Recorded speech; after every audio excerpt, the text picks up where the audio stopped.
Here we have a change of scene for our open day.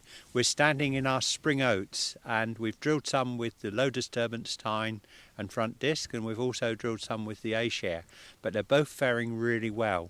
And now we're standing in an area which we drilled with cover crop in August. It was maxi cover.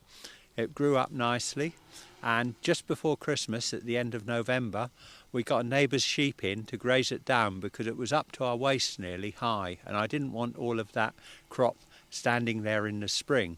So the sheep came in and grazed it down, and then we had a small frost and we drilled these oats on the 9th of March. So you can see they've made fantastic growth considering the bizarre weather we've been having lately. But I'm going to hand you to Dick because he's going to dig into the soil and look at the rooting and see the benefits and talk to the benefits of the cover crop we drilled last year in this area on the field. So I'm handing you over to Dick now to talk about that. Thanks, Jeff. As Jeff mentioned, we drilled maxi cover in here, so an 8 species mix. Purpose of maxi cover really is that it's a nice even mix of those 8 species. No one thing particularly dominates. Drilled in August into a cereal stubble, so we would have had volunteer cereals in it as well, so it was really a 9 species mix, and we're quite happy for that to happen. It happens, so we plan for that inclusion within the covers. As Jeff said, because of the moisture we had last autumn, it established really well. Jeff did various different systems, putting it in with his low disturbance twin tine kit with a disc in front or tine in front, and he also put it in with his standard A-share. Fair to say, I think we were all in agreement that the standard A-share looked that little bit better. A little bit of soil movement, creating better seed to soil contact initially, and waking up some nutrition as well, and it grew away really strongly. It grew away well in all of the establishment systems, but in that one it was clear that it was a little bit better. Jeff then applied various management regimes throughout this field. We've got various other establishment regimes we'll talk about in a minute. But down at this end of the field, as he said, he got some sheep in. And the field was fenced off into blocks and was grazed from my right across to the left of this field. And in some of the areas where we grazed, the sheep came in and grazed first, we've actually got a little bit of regrowth. And we can see remains of the cover crop standing up out of the wheat even now, because we did get some regrowth from those sheep. So, an awful lot of information learnt about timing of grazing, the intensity of grazing, how much the sheep enjoyed, which plants they enjoyed, what they went for first, and what weight they put on, all sort of recorded last autumn. We also took some measurements from the soil, both no cover and cover.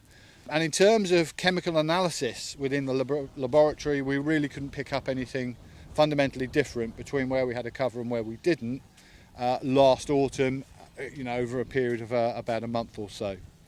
However, right now, and if we just wander over here, Jeff. Interesting, Dick, on the management, we did run the Cambridge roller over some in the frost in February, and that knocked it back. We were really nervous about those old mustard stems hanging in the drills and being a pain. So we wanted to manage that, and we rolled it, and that was very effective with the frost at knocking it back. It was really important for me to get a bit of sun on the soil in the spring to give me a seed bed to drill into, and as you can see by this crop, it's worked really well. But I'm going to hand you back to Dick now to talk about the soil here and what we're actually seeing.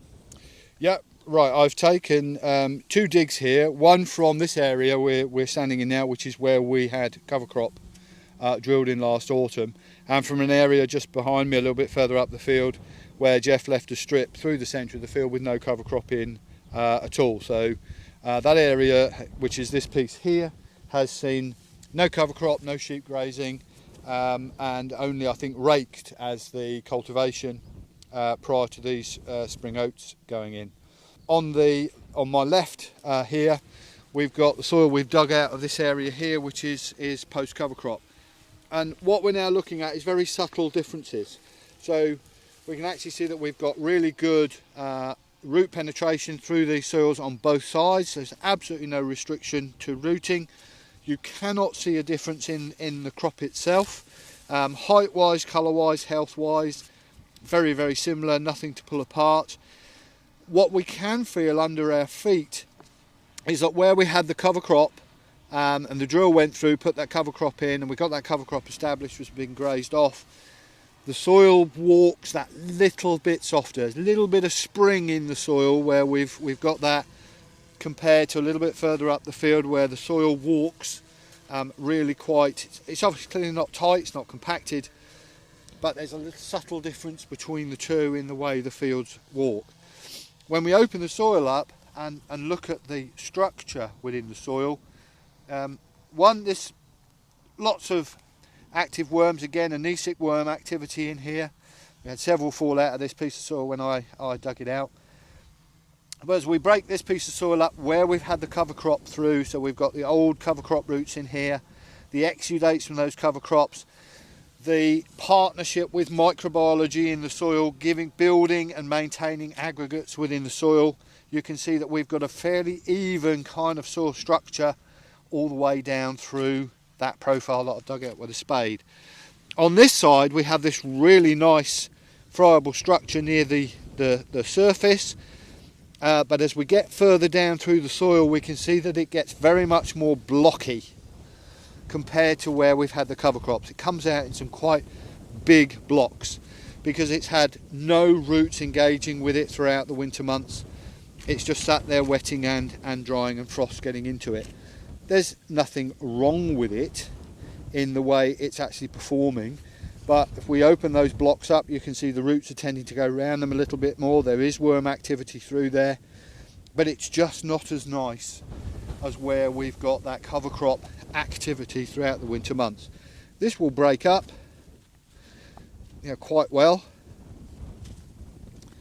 So in the normal run of things, there's nothing fundamentally wrong with the soil.